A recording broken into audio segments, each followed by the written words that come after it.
চিটাঙ্গের শুনতে দাওয়াত দিছে তাসুফের ওয়াজ করতো। আচ্ছা ঠিক আছে। তো এর আগে ওয়াজ করতো প্রতিদিন আফতার, সে তাসুফের নাম দেয়, ইতিহাস বর্ণনা করতো। মানুষকে ইতিহাস তো আমরা শুনতে চাই না। তাসুফের গুরুত্ব কি, ফজিলত কি, প্রয়োজনীয়তা কি, আমরা শুনতে চাই। তো সেখানে গেলাম, ওয়াজ করার কথা ছিল 1.5 ঘন্টা। ওদিকে তারা কাউকে রাখে নাই, প্রতিদিন 2 জন করে 1.5-3 ঘন্টা। তোমার যখন 1.5 ঘন্টার কাছাকাছি হলো, তাদের স্লিপ দিল, এক প্রশ্ন দিল আর কত কিছু বলার জন্য। ঠিক আছে, বাড়তে বাড়তে বাড়তে 1.5 ঘন্টা 3 ঘন্টা হইলো। 3 ঘন্টা হইলো।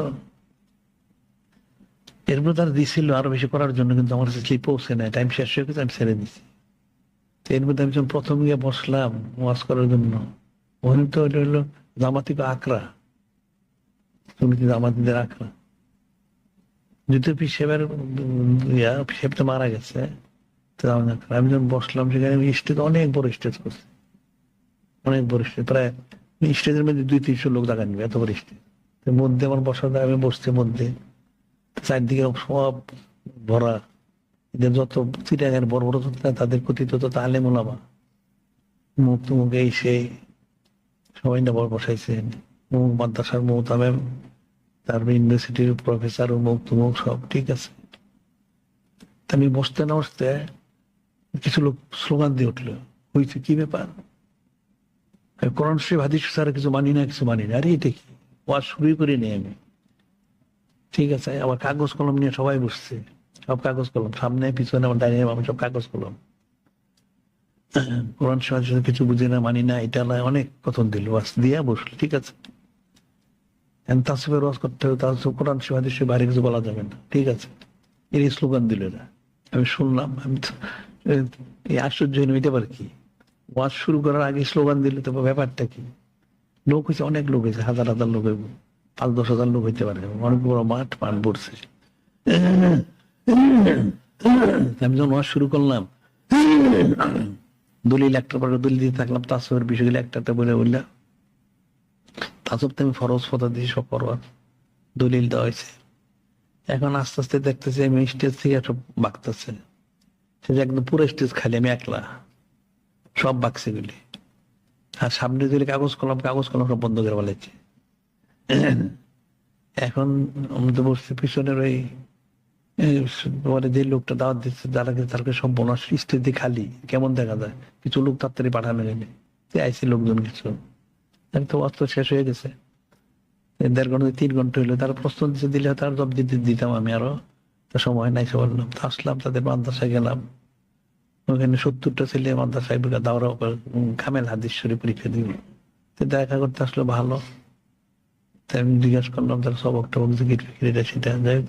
কিন্তু সব বলে জামাতি, এটা কিন্তু আমাকে বলে না যেটা জামাতের আকরা এখানে। তারপরে ভাইস প্রিন্সিপালের সাথে দেখা করতে, সে হইলো একটা প্রধান। আমার কথা আমি তাই বললাম, যেটা তো পীর সাহেবের খানকা শরীফ, এখানে জামাতির আসলো কেমনি এখানে? ওই লোকটা আমি কইতেছি যে জামাতের প্রধান, যে ওই বলে চুপ হয়ে রয়েছে, কথা কয় না। ছাত্রগুলি আমি বলছি, এগুলি সব শুনছে, কথা বলে নাই।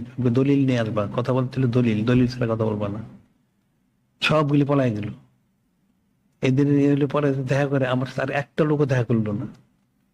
খাওয়া দাওয়া করলাম, থাকলাম, রাতের সকালে আসবো, দুপুরবেলা দেখা করে কেউ দেখা করে না। যে লোকটা নিয়ে গেছে ওই লোকটা আমাদেরকে বানিয়ে করছে, পরে আমরা এসে পড়ছি। পরে তারপরে এগুলি তো আমাদের আকরা, আর এই লোকটা আমাদের প্রধান ভাইস প্রিন্সিপাল।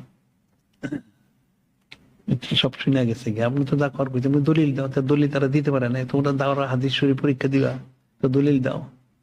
দলিল নেই। এই অবস্থা, বিরুদ্ধে তো সবাই বলবেই, দলিল তো দিতে পারে না। তোমরা তাছাড়াও ফরজ জিকির ফরজ সব ফরজ ফতোয়া দিচ্ছি, তো তাছাড়া মোটামুটি আলোচনা করা হয়েছে। 3 ঘন্টা তো কম সময় না, অনেক লম্বা সময়। মোটামুটি জরুরি বিষয়গুলি সবই আলোচনা করা হয়েছে। তার ইচ্ছা ছিল আরো লম্বা করার জন্য, স্লিপ তো পৌঁছে নেয়, পৌঁছতে দেরি হয়ে গেছে। তেমন কথা হলো যে মানুষ পক্ষে বিপক্ষে বলবে, কে মানলো না আমাদের, এটা আমাদের দেখার বিষয় না। আমরা হকের উপরে আছি কিনা। আমরা যদি হকের উপরে থাকি, তাহলে তো আমাদের চিন্তা কোনো কারণ নাই। আমাদের যদি না হক হয় তাহলে আমাদের চিন্তা করতে হবে, তওবা করতে হবে। মুনাফিক সব জায়গায় বলবে, সুচারে কিলোকাল করবে, অনেক কিছু করবে, করলে তারপর করার তার ইয়া নেই, যার যারটা তার উপরে। আমরা ফাউন্ডেশনে ওয়াজ করলাম প্রথমবার না, শেষে বড় মনে নেই, তখন তার কিন্তু দুইজনটা দাওয়াত দেয়, তারা দেয় নাই, আমাকে একটা দিছে কত 1.5 ঘন্টা ওয়াজ করার জন্য, কিন্তু একজন, পরে আমি 3 ঘন্টাই করছি। তেরা নূরে মুজাসসাম হাবিবুল্লাহ ফাজাইল ফজল সম্পর্কে কয়েকবারই করছি, তা আমি তো যাইতে চাই না, তারা এসে নিয়ে যেত জোর করে। তো তাদের বক্তব্য হলো যে বড় বড় অনেক ওয়াজ তো দেখছি আমরা, ওয়াজ করে 10-15 মিনিট বিষয়ের উপরে থাকে, এরপরে ডাইনামিকের জায়গা, আর আসল কথা বলেন। আমার শুরুতে শেষ পর্যন্ত একই রকম। এই জন্য তারা একটা আশ্চর্য হয়েছে যে একই বিষয় ঠিক থাকে, এরকম তো কেউ বিষয় ঠিক রাখতে পারে না।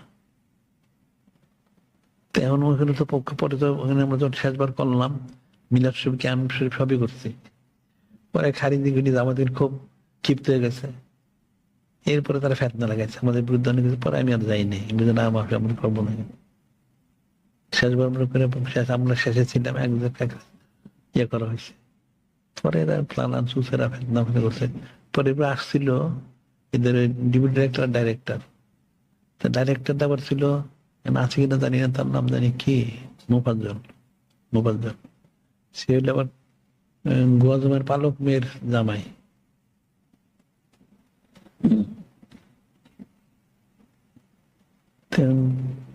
পক্ষে বিপক্ষ তো থাকবেই। মূল বিষয় যেটা হচ্ছে যে আমাদের বক্তব্যগুলি, কথাবার্তাগুলি বা আমাদের আমলগুলি কোরআন শরীফ সুন্নাহ শরীফ মোতাবেক কিনা, যদি হয় তাহলে তার চিন্তার কোনো কারণ নাই। যখন যদি খেলা হয় তাহলে তওবা করতে হবে। পাঁচলে কিছু বলে, দূরের থেকে বলবে, কাছের থেকেও বলবে। শয়তান তো খালি দূরে থাকে না, কাছেও তো থাকে। শয়তান সরাসরি না আসতে পারলে মাধ্যম দিয়ে আসে। যারা জিকির করে তাদের মধ্যে শয়তান থাকে, তাদের মাধ্যম দিয়ে তো শয়তান আসে, অসচেতন দেয়, মিথ্যা কথা বলে, অনেক মিথ্যা ছড়ায় দেয়। দেখা যায় মিথ্যা ছড়াই, কে ছড়াইলো খুঁজে লোক পাওয়া যায় না, আসলে ইবলিসে মানুষের শুরুতে বলে গেছে। সে বলছে আমি মুখ শুনছি, কই তার কেউ কোনো ইয়া নাই, পাওয়া যাচ্ছে না। মূলটা তো শয়তান, এটা মানুষের শুরুতে সে বলে দিয়ে পালায় গেছে, শয়তান সৃষ্টি করার জন্য, সেটাই করে।